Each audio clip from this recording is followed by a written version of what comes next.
नमस्कार, देश दुनिया में आप सभी का स्वागत है। मैं हूं आपके साथ भागीरथ साहू। ब्राजील में होने वाली आगामी ब्रिक्स समिट को लेकर एक बड़ा राजनीतिक घटनाक्रम सामने आया है। रिपोर्ट्स के अनुसार चीन के राष्ट्रपति शी जिनपिंग इस समिट में शामिल नहीं होंगे। इस फैसले के पीछे की वजह मानी जा रही है कि भारतीय प्रधानमंत्री नरेंद्र मोदी को स्टेट डिनर के लिए भेजा गया विशेष निमंत्रण।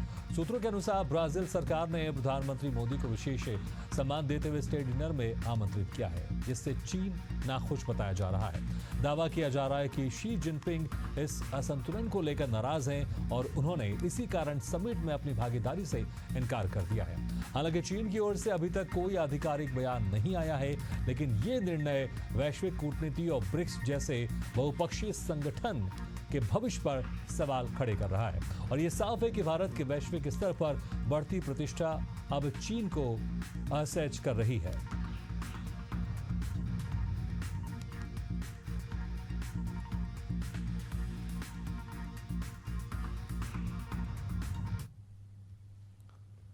चीन ने हाल ही में लद्दाख के पेंगोंगत्सो झील के पास अपना HQ-16 medium range air defence system तैनात किया है, जो अंतर्राष्ट्रीय स्तर पर बढ़ते तनाव के बीच एक महत्वपूर्ण कदम माना जा रहा है। सैटेलाइट इमेजरी में स्पष्ट रूप से देखा जा सकता है कि इस मोबाइल लॉन्च प्लेटफॉर्म TEL पर आधारित प्रणाली तैयार स्थिति में खड़ी है, जिससे उसकी लोकेशन परिवर्तन क्षमता भी जाहिर होती है।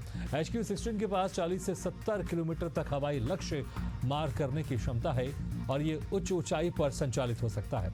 सिस्टम एक समय में कई लक्ष्य ट्रैक कर सकता है, जैसे लड़ाकू जेट, हेलीकॉप्टर, ड्रोन और क्रूज मिसाइल, जिसमें ECCM तकनीक भी शामिल है, जो जैमिंग को टालने में मदद करती है। इसमें 3D रडार और तेज वायर सिस्टम है, जो तत्काल कार्रवाई कर सकता है। विश्लेषकों के अनुसार ये तैनाती भारत चीन सीमा पर रणनीतिक संतुलन में बदलाव ला सकती है, क्योंकि इस इलाके में पहले से सैनिक और ढांचागत निर्माण सक्रिय है।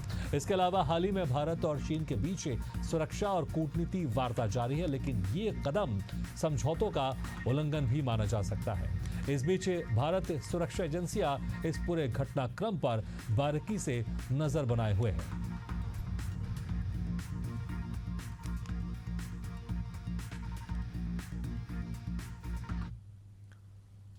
ईरान के सर्वोच्च नेता अयतुल्ला अली खामेनेई ने अमेरिका पर गंभीर आरोप लगाए हैं। खामेनेई का कहना है कि अमेरिका ने इजरायल को बचाने के लिए मिडिल ईस्ट में दखल देना शुरू किया। उन्होंने दावा किया कि अमेरिका अब इजरायल की लड़ाई में खुलकर उतर आया है। इस बयान के तुरंत बाद ईरान ने कतर स्थित अमेरिकी एयरबेस पर हमला कर दुनिया को चौंका दिया। खामेनेई ने इस हमले को अमेरिका के मुंह पर तमाचा बताया। ईरानी मीडिया के मुताबिक ये हमला अमेरिका को चेतावनी देने के लिए किया गया था कि अगर वो क्षेत्रीय मामलों में हस्तक्षेप करता रहा तो ईरान चुप नहीं बैठेगा। विश्लेषकों का मानना है कि यह हमला सिर्फ एक सैन्य कार्रवाई नहीं, बल्कि एक रणनीतिक संदेश है। खाड़ी देशों में तनाव बढ़ रहा है और इसका असर पूरी दुनिया पर पड़ सकता है। अमेरिका की ओर से इस हमले पर आधिकारिक प्रतिक्रिया अभी तक नहीं आई है, लेकिन सुरक्षा एजेंसियां सतर्क हो चुकी है। आपको ये भी बता दें कि अब इजरायल और ईरान के बीच में सीजफायर हो चुका है और इसका क्रेडिट भी ट्रंप लेने की कोशिश कर रहे हैं। ट्रंप ने ही पोस्ट कर कहा था कि अब ईरान और इजरायल में सीजफायर हो गया। हालांकि इस सीजफायर के बाद भी कई बार दोनों देशों के बीच हमले होते हुए दिखाई दिए।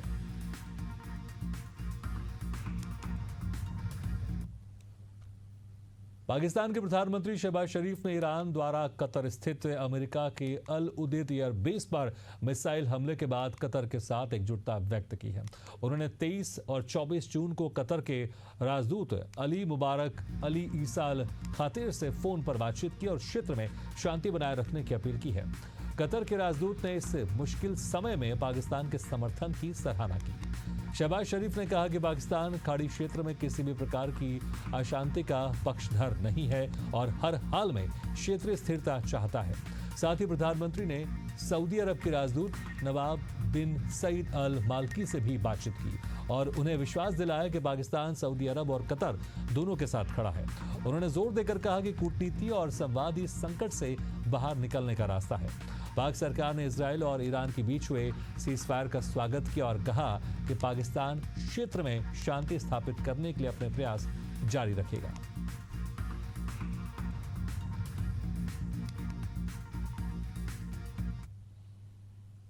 पाकिस्तान के खैबर पख्तूनख्वा प्रांत में एक भीषण आत्मघाती हमले में 13 पाकिस्तानी सैनिकों की जान चली गई और 29 अन्य घायल हो गए हैं। यह हमला उस समय हुआ जब एक आत्मघाती हमलावर विस्फोटकों से लदी गाड़ी लेकर एक सैन्य काफिले से जा टकराया। धमाका इतना तेज था कि आसपास की इमारतों के शीशे टूट गए और कई वाहन क्षतिग्रस्त हो गए। हमला लकी मरवत जिले के पास हुआ, जो लंबे समय से आतंकी गतिविधियों का गढ़ रहा है। घायलों को तुरंत पास के मिलिट्री अस्पताल में भर्ती कराया गया, जिनमें से कई की हालत गंभीर बताई जा रही है। पाकिस्तान की सेना ने इस हमले को कायरतापूर्ण बताया है और कहा कि शहीदों की कुर्बानी बेकार नहीं जाएगी। अभी तक किसी संगठन ने इस हमले की जिम्मेदारी नहीं ली है, लेकिन शक तालिबान से जुड़े गुटों पर जताया जा रहा है। प्रधानमंत्री शहबाज शरीफ और सेना प्रमुख जनरल आसिम मुनीर ने इस घटना की निंदा की है और आतंकवादियों के खिलाफ सख्त कार्रवाई का संकल्प लिया है। यह हमला एक बार फिर पाकिस्तान की आंतरिक सुरक्षा को लेकर गंभीर सवाल खड़े कर रहा है।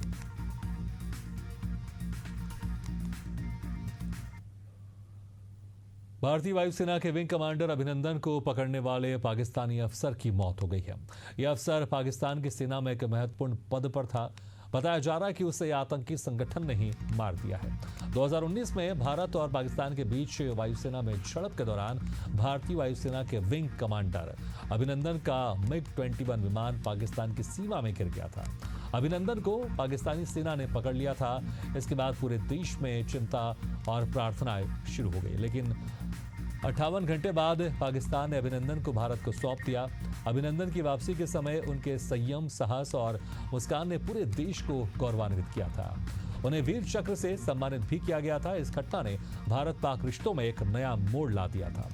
अब जब यह अफसर मारा गया है तो एक बार फिर 2019 की घटनाएं लोगों की यादों में ताजा हो गई हैं।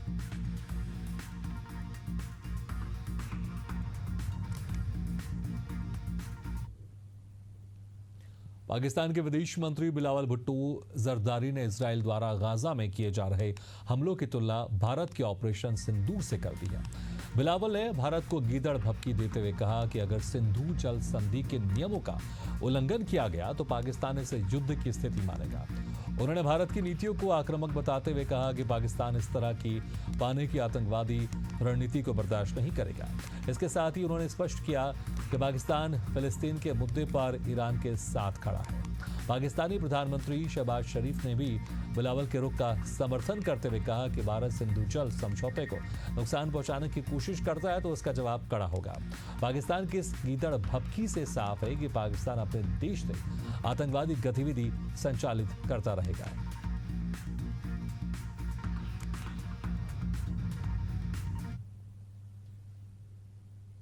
बांग्लादेश में दुर्गा मंदिर पर बुलडोजर चलाए जाने के विरोध में बांग्लादेश बंद का ऐलान किया गया। रथ यात्रा के दिन यह कार्रवाई हिंदू समुदाय में भारी नाराजगी का कारण बनी। कई शहरों में बड़े स्तर पर प्रदर्शन देखने को मिले। हिंदू संगठनों ने ढाका, चटगांव, सिलहट और कई अन्य शहरों में रैलियां निकाली। यूनिवर्सिटीज के छात्रों ने भी सड़कों पर उतरकर मंदिर पर कार्रवाई के खिलाफ नारेबाजी की। रिपोर्ट्स के मुताबिक मंदिर तोड़े जाने की घटना राजधानी के पास स्थित गाजीपुर जिले में हुई। प्रदर्शनकारियों का कहना है कि ये कार्रवाई न केवल धार्मिक स्वतंत्रता का हनन है, बल्कि अल्पसंख्यकों के खिलाफ हो रहे अत्याचार का प्रतीक है। कई संगठनों ने इस मुद्दे को अंतर्राष्ट्रीय मंचों पर उठाने की भी मांग की है। हालात को देखते हुए सरकार ने कुछ इलाकों में इंटरनेट सेवाएं सीमित कर दी हैं और पुलिस बल तैनात किया गया है। हालांकि प्रशासन का कहना है कि ये अतिक्रमण हटाने की प्रक्रिया थी और धार्मिक भावना को ठेस पहुंचाने का कोई इरादा नहीं था। इस मुद्दे पर बांग्लादेश की सरकार की चुप्पी को लेकर भी आलोचना हो रही है। हिंदू समुदाय न्याय और सुरक्षा की मांग कर रहा है।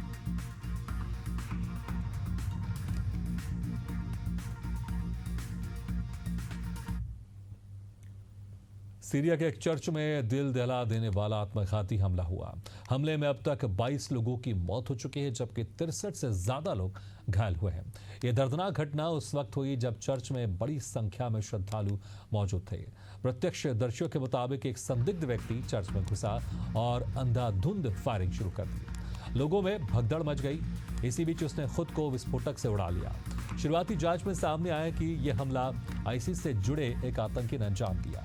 सीरियाई सुरक्षा बलों ने इलाके को घेर लिया और जांच एजेंसियां घटनास्थल पर मौजूद थी। सीरिया में इस तरह के आतंकी हमले पहले भी हो चुके हैं, लेकिन धार्मिक स्थलों को निशाना बनाना एक खतरनाक संकेत माना जा रहा है।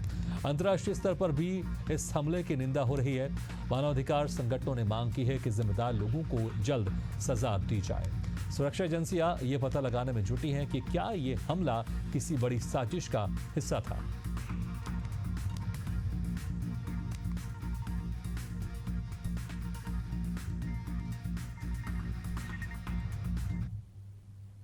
दक्षिण कोरिया में 6 अमेरिकी नागरिकों को गिरफ्तार किया गया है। इन लोगों पर उत्तर कोरिया में प्लास्टिक की बोतलों के जरिए चावल, अमेरिकी डॉलर और बाइबल भेजने का आरोप है। ये बोतल्स नदी के जरिए सीमा पार भेजी जा रही थी। रिपोर्ट्स के मुताबिक ये अमेरिकी नागरिक दक्षिण कोरिया में एक ईसाई संगठन से जुड़े थे। इनका उद्देश्य उत्तर कोरिया के नागरिकों तक भोजन, आर्थिक सहायता और धार्मिक सामग्री पहुंचाना था। हालांकि उत्तर कोरिया इसे अवैध गतिविधि मानता है और इस तरह की किसी भी घुसपैठ पर कड़ी प्रतिक्रिया देता है। दक्षिण कोरिया पुलिस का कहना है कि इन अमेरिकी नागरिकों ने बिना इजाजत सीमा पार सामग्री भेजने की कोशिश की, जो राष्ट्रीय सुरक्षा कानूनों का उल्लंघन है। चूंकि उत्तर और दक्षिण कोरिया के बीच का रिश्ता बहुत संवेदनशील है, इसलिए इस मामले को बेहद गंभीरता से लिया जा रहा है। गिरफ्तार लोगों से पूछताछ की जा रही है और इनके संगठन की गतिविधियों की भी जांच की जा रही है। अमेरिका ने अभी तक कोई आधिकारिक प्रतिक्रिया नहीं दी है।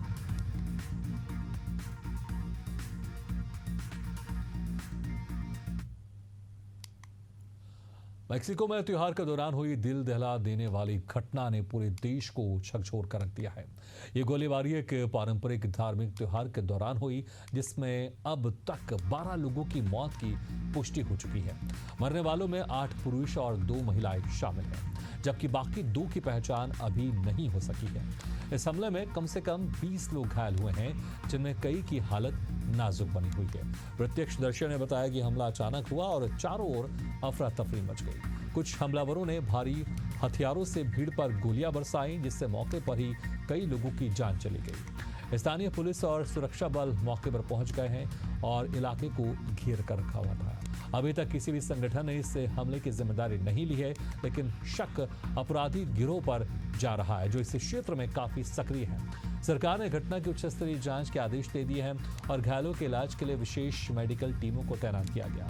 यह घटना मेक्सिको में बढ़ते अपराध और गिरोह की हिंसा की एक और कड़ी है। इस हमले ने त्योहार की खुशियों को मातम में बदल दिया है और पूरे देश में शोक की लहर दौड़ गई है।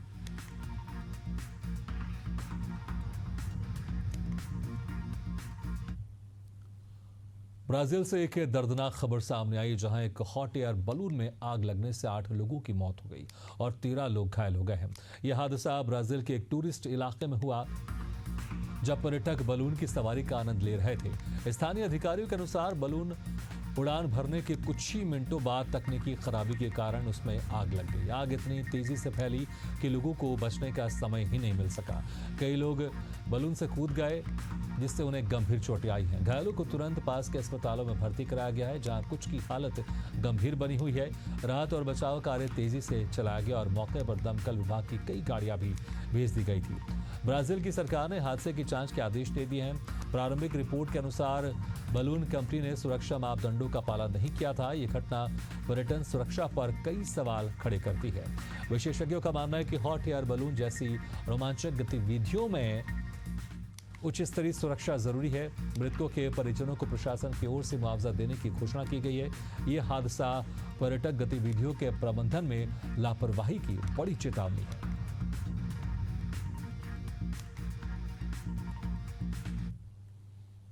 पूर्व राष्ट्रपति बराक ओबामा ने अमेरिका की मौजूदा राजनीतिक दिशा पर गहरी चिंता जताई है। उन्होंने कहा कि ट्रंप सरकार लोकतंत्र के मूल सिद्धांतों से भटक रही है और देश को अंदर से खोखला कर रही है। ओबामा ने यह बयान एक सार्वजनिक कार्यक्रम में दिया, जहां उन्होंने अमेरिका की गिरती वैश्विक साख, सामाजिक विभाजन और आर्थिक नीतियों पर गंभीर सवाल उठाए। उन्होंने कहा कि जिस तरह से ट्रंप प्रशासन ने ट्रांसपेरेंसी और जवाबदेही की अनदेखी की है, वो लोकतंत्र के लिए खतरा है। ट्रेड वॉर और आक्रामक विदेश नीति से अमेरिका की अंतर्राष्ट्रीय छवि को नुकसान पहुंचा है। उन्होंने चेतावनी दी कि अगर समय रहते देश की नीतियों में बदलाव नहीं हुआ तो अमेरिका अपनी गरिमा और नेतृत्व क्षमता खो सकता है। ओबामा ने यह भी कहा कि नागरिकों को सजग रहना होगा और लोकतंत्र की रक्षा के लिए आवाज उठानी होगी। युवाओं से अपील की कि वो राजनीति में सक्रिय भागीदारी निभाए और सच्चाई, न्याय और समानता के लिए खड़े हों। यह बयान ऐसे समय में आया जब अमेरिका में हर तरफ जिस तरह से देखें, कुछ देर पहले वहां पर हिंसा भी हुई थी और अभी अमेरिका की तरफ से इजराइल और ईरान के युद्ध में भी हस्तक्षेप किया गया था।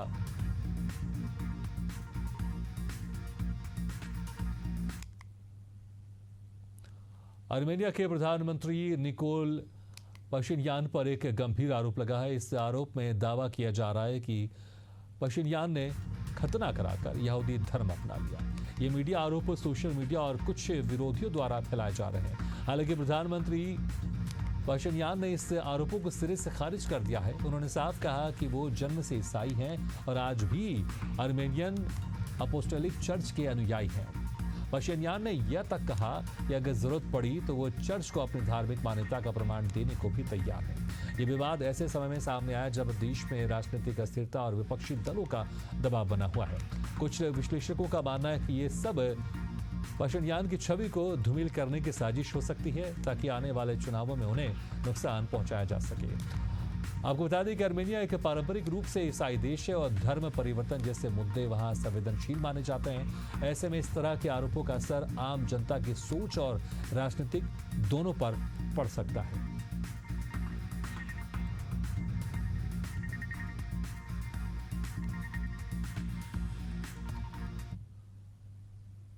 फ्रांस सरकार ने सार्वजनिक स्थानों पर सिगरेट पीने पर सख्त पाबंदी लगाने का ऐलान किया है।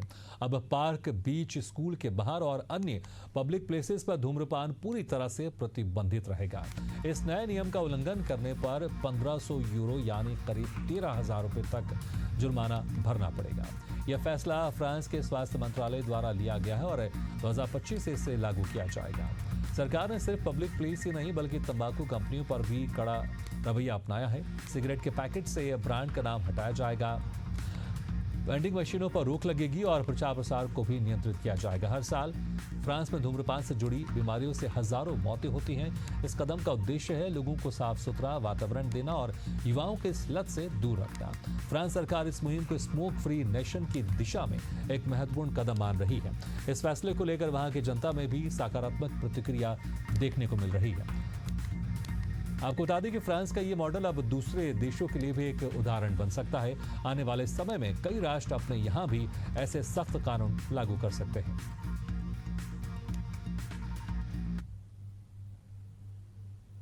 पाकिस्तान में क्रिप्टो करेंसी को लेकर बड़ी बात सामने आई है। रिपोर्ट्स के अनुसार पाकिस्तान की सेना अब देश के क्रिप्टो बिजनेस की कमान संभालने जा रही है।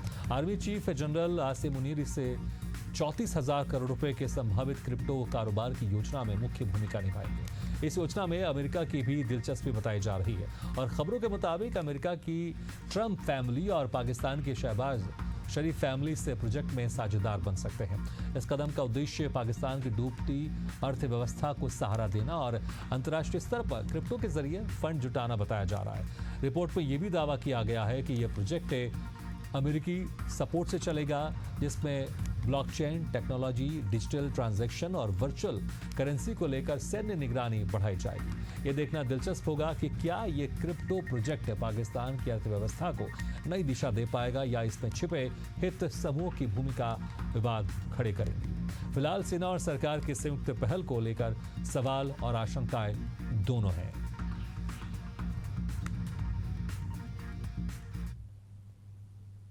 इसी के साथ देश दुनिया में फिलहाल इतना ही, लेकिन खबरों का सिलसिला लगातार जारी, आप देखते रहिए एशियन न्यूज़।